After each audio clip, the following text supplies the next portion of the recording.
While bombs exploded overhead, Navy nurse Louise Cummings didn't run for cover. She grabbed her 8mm camera and kept filming. Her raw footage, shaky, unfiltered glimpses of hell on Earth, was locked away, classified for 75 years. Now declassified, it reveals the chaos she witnessed: twisted metal, burning ships, and the human cost of a surprise dawn attack. This is the story of one woman's lens in the heart of Pearl Harbor's inferno. It was a Sunday morning, December 7th, 1941. The air in Hawaii hung heavy with the scent of plumeria flowers and ocean salt. At Hickam Field, the U.S. Navy's bustling airbase just minutes from Pearl Harbor, 24-year-old Ensign Louise Cummings was off duty. A fresh-faced nurse from California, she'd arrived in paradise just months earlier, trading the mainland's chill for aloha shirts and ukulele strums. Little did she know, her Kodak 8mm home movie camera, a gift from her father for capturing vacation memories, would soon document history's darkest surprise. Louise was no stranger to duty. Born in 1917 in the small town of Santa Rosa, California, she grew up during the Great Depression, watching her parents scrape by on a modest farm income. Nursing appealed to her early. It was steady work, honorable, and a way out of rural hardship.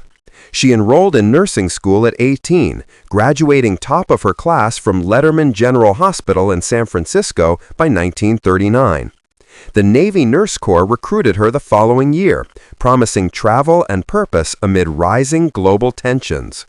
Europe was already ablaze. Hitler had swallowed Poland, France had fallen, Britain stood alone under the Blitz. But in America, isolationism still held sway. President Roosevelt maneuvered aid to allies while assuring voters no American boys would fight foreign wars. Hawaii felt worlds away from that. Louise boarded a troop ship in San Francisco Bay, waving goodbye to the Golden Gate Bridge as it steamed west. The voyage took 10 days, crossing the Pacific under starlit skies. She arrived at Pearl Harbor in August 1941, assigned to the Naval Hospital at Hickam Field. The base was a hive of activity: sailors in crisp whites, pilots buzzing overhead in P-40 fighters, massive battleships lined up like gray giants in the harbor. Nurses like Louise lived in Quonset huts and concrete barracks, their days a mix of medical rounds and island leisure. Weekends meant hikes up Diamond Head, luau's with roast pig and poi, or slow dances at the Officers Club to Glenn Miller records. She made fast friends. There was Ann Daniel from Pennsylvania, a no-nonsense redhead who could stitch a wound faster than most surgeons. Virginia Fogarty, the group's comic relief with her endless supply of dirty jokes. And Chief Nurse Gertrude Needham, a stern mentor who'd served since World War I. They shared a barracks room, pinning up photos of boyfriends back home, swapping lipstick and stories of civilian life. Louise's camera captured it all in silent color. Nurses sunbathing on Waikiki Beach, a group picnic under banyan trees, even a playful hula lesson from local girls. Paradise with a paycheck, she wrote in letters home. But cracks were showing in the idyll. Intelligence reports trickled in about Japanese aggression, their invasion of China, the rape of Nanking, and skirmishes in Indochina. America responded with embargoes on oil and steel, choking Japan's war machine. Diplomatic cables flew between Washington and Tokyo, but negotiations stalled. On the base, drills increased. Gas mask fittings, blackout curtains, air raid practices dismissed as routine. Louise noticed the tension in the officers' faces, the way admirals pored over maps late into the night. Yet no one expected attack. Pearl Harbor was America's unsinkable fortress, ringed by mountains and sea. Saturday, December 6th, was typical. Louise attended a dance at the Block Recreation Center, twirling in a floral dress to In the Mood. She filmed snippets, laughing couples, a conga line snaking through the hall. Bedtime came early. Nurses pulled dawn shifts. She wound down her camera, stashed it on a shelf, and drifted off to the hum of ceiling fans. Then, at 7:48 a.m., the sky fell. The first wave of 183 Japanese aircraft launched from carriers 230 miles north struck without mercy. Torpedo planes skimmed the water, releasing their deadly loads into Battleship Row. USS Arizona took a direct hit to her forward magazine. 1.2 million pounds of gunpowder ignited in a cataclysmic blast. The ship lifted out of the water, then settled into the mud, a tomb for 1,177 men. USS Oklahoma rolled over, her hull groaning as men pounded on bulkheads from inside. West Virginia and California sank at their moorings, oil gushing like black blood. At Hickam, the assault was surgical. Zero fighters strafed a flight line, 50 caliber rounds sparking off runways. Hangars housing B-17 bombers, fresh from the mainland, erupted in flames. Louise jolted awake to the whistle of bombs and the chatter of machine guns. Windows rattled, dust sifted from ceilings. "What in God's name?" someone yelled. Nurses spilled into hallways in nightgowns, hair in curlers. Alarms wailed the dreaded signal. "Air raid, this is no drill." Louise's room overlooked the parade ground. She saw planes diving, red Hinomarus glaring on wings. Instinct overrode fear. While others grabbed helmets or dove under beds, she lunged for her camera. Hands trembling but resolute, she loaded a fresh 50-foot reel, 3 minutes of film, and cranked the spring motor. Peering through the viewfinder, she captured the impossible. Enemy aircraft banking low, tracers arcing like fireflies, explosions blooming orange against blue sky. Her footage is priceless chaos. Frame 1, a Zero roaring past, pilot visible in the cockpit. Frame 2, a bomb detonating near the commissary, hurling a truck skyward. The camera jerks as shrapnel pings off walls. Smoke obscures the lens. Louise wipes it clean, keeps filming. In the distance, Pearl Harbor becomes a cauldron, black plumes rising thousands of feet, merging into a funeral pall. Soundless on film, but imagination fills the void. Screams, klaxons, the wet slap of bodies hitting water. The second wave hit at 8:54 a.m., 171 planes strong. Dive bombers targeted Hickam specifically. One 550-pound payload punched through the consolidated barracks, the big barracks housing 1,500 airmen, killing 35 in their bunks. Another struck the nurses' dining hall, turning breakfast tables into kindling. Louise filmed from her window as flames engulfed the building opposite.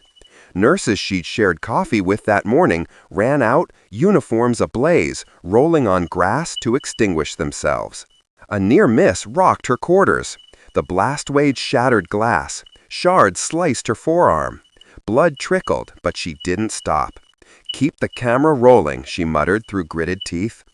Her reel caught medics sprinting with stretchers, sailors forming bucket brigades, a chaplain administering last rites to a dying gunner. One sequence lingers. A P-40 pilot, face blackened by soot, limping from his crashed plane, giving a thumbs up to the camera before collapsing. By 9:40 a.m., the raid ended. Japanese commanders, fearing American carriers, aborted a third wave. Their tally, 8 battleships damaged or sunk, 188 aircraft destroyed, 2,403 Americans dead. 1,177 from Arizona alone. Hickam lost 121 airmen, 35 soldiers, and 5 nurses. The base was a moonscape. Craters pockmarking runways, hangars skeletal frames, bodies draped in blankets. Louise's camera clicked empty. She bandaged her arm with a torn sheet, then joined the response. The hospital overflowed. Wounded poured in on trucks, jeeps, even wheelbarrows. Burn victims screamed as skin peeled away. Shrapnel cases bled out on gurneys. Morphine ran low. Nurses rationed it, whispering comforts. Louise triaged alongside surgeons, her hands steady despite the gore. She amputated a sailor's crushed leg with a hacksaw, cauterized arteries with hot irons, held hands as men dictated final letters home. One patient was Ensign John Finn, a chief machinist who'd manned a 50 caliber gun shirtless, downing 3 planes despite 21 wounds. Louise stitched his back while he joked through pain. "Tell the Japs they need better aim." Another was a 19-year-old radio man from USS Shaw, his face half gone from an explosion.